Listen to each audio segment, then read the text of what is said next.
Ready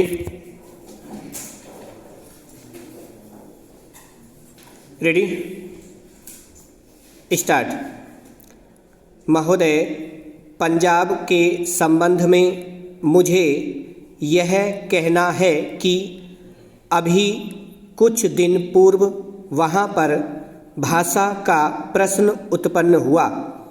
मेरा अपना विचार है कि जब भाषा के आधार पर पंजाब का विभाजन हो गया तो आज पंजाब की भाषा पंजाबी है और यह पंजाब के लोगों को निर्णय करना है कि वह पंजाबी किस लिपि के अंदर लिखी जाए।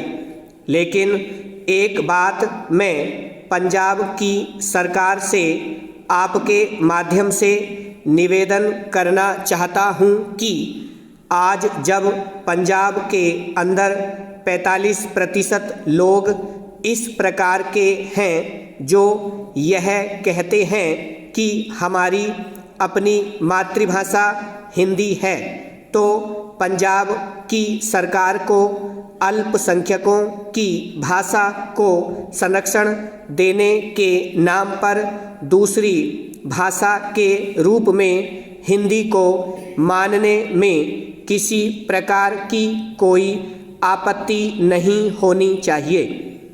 इससे दोनों के संबंधों में मधुरता आएगी और किसी प्रकार के अनावश्यक आंदोलन से हमारा सीमावर्ती राज्य बचा रहेगा।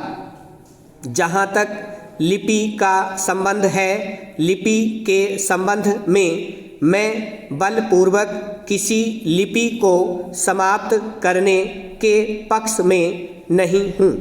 मेरा विचार रहा है कि देश में अपनी लिपियों को सुरक्षित रखते हुए अगर प्रादेशिक भाषाएं किसी एक सामान्य लिपि को वैकल्पिक लिपि के रूप में स्वीकार कर लें तो देश की अनेक भाषाओं को निकट आने में बहुत बड़ी सहायता मिल सकेगी।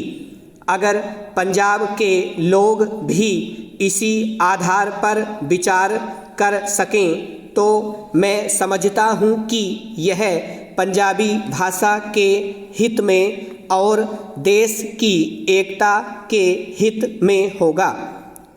अंतिम बात जिसको कहकर मैं अपना भाषण समाप्त करना चाहता हूँ वह है प्रश्न जो आज पंजाब और हरियाणा में तनाव का कारण बना हुआ है और वह है चंडीगढ़ का प्रश्न।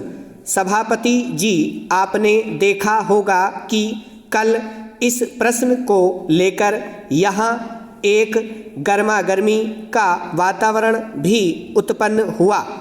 इसके लिए मैं मुख्य रूप से केंद्रीय सरकार को दोषी मानता हूँ। सरकार की अपनी आदत है कि जो इस प्रकार के विवादास्पद प्रश्न होते हैं उनको लंबा टालने की इसकी प्रवृत्ति बन गई है।